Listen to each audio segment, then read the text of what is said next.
Sir మరొక అంశం, పాక్ ప్రధాని షహబాజ్ షరీఫ్ చేసిన వ్యాఖ్యలు మా దగ్గర అనువాద కార్యక్రమం శాంతియుత ప్రయోజనాల కోసమే, ఆత్మరక్షణ కోసమే తప్ప ఇతరులపై దాడుల కోసం కాదన్న పాక్ ప్రధాని ఆపరేషన్ సింధూర్ సమయంలో అణు ఉద్రిక్తతలు ఏర్పడ్డాయని కూడా ప్రచారం సరికాదు అంటున్నాడు. అనుద్రిక్తలు ఏర్పడే ప్రచారం సరికాకపోతేనే ట్రంప్ నేను న్యూక్లియర్ వార్ ఆపాను అని కథలు చెప్పిండా. ఇంకా వెళ్ళి సమాచారం ట్రంప్కి చెప్పాలి. బట్ ట్రంపే అన్నాడు కదా, ఒక మిలియన్స్ అండ్ మిలియన్స్ పీపుల్ చావకుండా ఆపాను, నోబెల్ ప్రైజ్ కావాలి, ఇది అనియుద్ధం పోయే ప్రమాదం ఉంది అన్నాడు కదా. Vice president J D Vance alarming intelligence అమెరికాకు అందింది అని అన్నాడా లేదా?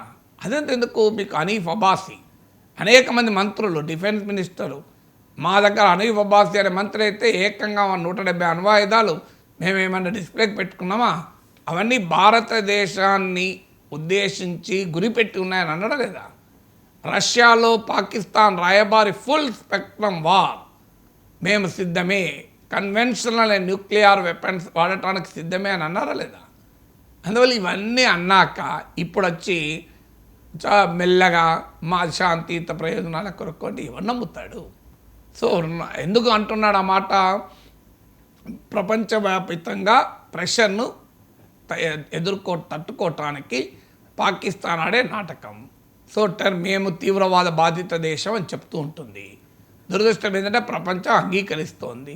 యునైటెడ్ నేషన్స్ సెక్యూరిటీ కౌన్సిల్లో కౌంటర్ టెర్రరిజం వైస్ చైర్గా పాకిస్తాన్ ఎన్నుకున్నారు. ఇంతకన్నా దుర్మార్గం ఏముంటుంది?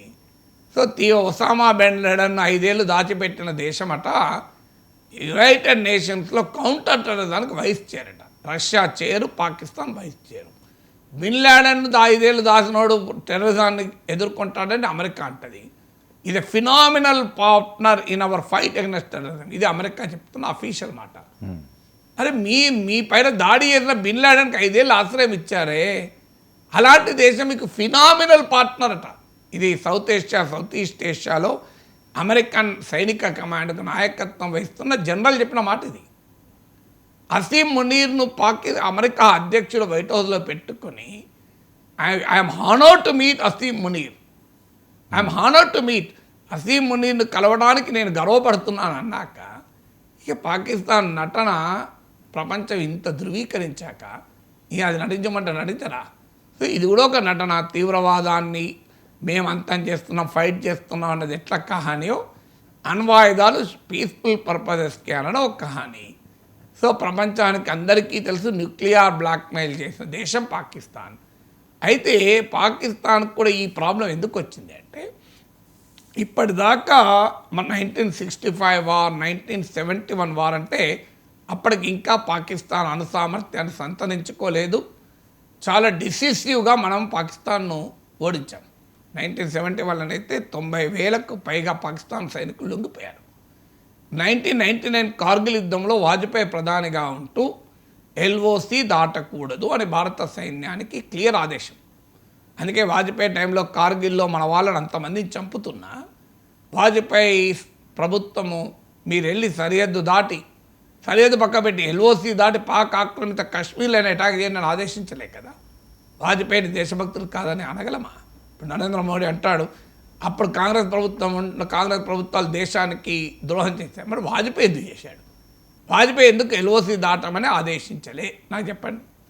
అప్పటి వరకు ఉన్న డాక్ట్రిన్ ఏంటంటే పాకిస్తాన్ ఒక న్యూక్లియర్ నేషన్, ఒక అడుగు ముందుకేస్తే న్యూక్లియర్ వార్కు దారి తీస్తుందేమో అనేటువంటి ఒక కన్సిడరేషన్ ఉండడం వల్ల భారత ప్రభుత్వం వాజ్పేయి ప్రధానిగా ఉన్న కార్గిల్ యుద్ధ సమయంలో కూడా ఎల్ఓసి దాటిపోలే. ఒకవేళ యూపీఏ ప్రభుత్వంలో సర్జికల్ స్ట్రైక్ జరిగాయని వాళ్ళు చెప్తున్నారు, మేము పబ్లిసిటీ ఇచ్చుకోలేదు అని. జరగాయలేదో నాకు తెలియదు కానీ జరిగి ఉన్నా పబ్లిసిటీ ఇచ్చుకోలేదు. ఎందుకు ఇచ్చుకోలేదు? ఇదే కారణం, ఇది న్యూక్లియర్ కాన్ఫ్లిక్ట్ దారి తీయకూడదు అని. అంటే పాకిస్తాన్ తన వద్ద ఉన్న న్యూక్లియర్ వెపన్స్ను తన దుర్మార్గాల నుంచి రక్షణ పొందడానికి వాడుకుంటూ వచ్చింది. కానీ పరిస్థితులు మారాయి.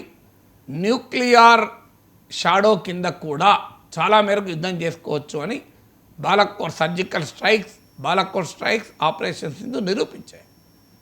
Even right under the nuclear weapons కూడా ఇంకా స్పేస్ ఉంటుంది కన్వెన్షనల్ వార్కరీ. అదే చూపెట్టాం. అందులో Nur Khan air base, Sargodha air base ఇవి న్యూక్లియర్ ఇన్స్టలేషన్స్కు దగ్గర దాకా ఉన్న ఎయిర్ బేస్లు. వాటిని అటాక్ చేయడం ద్వారా India is ready to attack అని. మీకు అమెరికా ఇరాన్లోని ఫర్దు న్యూక్లియర్ ఇన్స్టలేషన్ అటాక్ చేసిన దాంతో ఈక్వల్ అని చెప్పలేం, కానీ దరిదాపులకు వచ్చినటువంటి ఏంటంటే మీకు పేపర్లో కూడా వచ్చింది, కిరాణా హిల్స్ అనే ప్లేస్ దగ్గర. అది అందులో న్యూక్లియర్ ఫెసిలిటీ ఉన్నాయో లేవో మనకు తెలియదు, కానీ సర్గోదా, నూర్కా ఈ 2 ఎయిర్ బేస్లు అటాక్ చేయడం ద్వారా India consciously attack nuclear Pakistan అనేటువంటిది అర్థమైన తర్వాత పాకిస్తాన్ ఇప్పుడు ఈ కహానీలు చెప్పడం మొదలు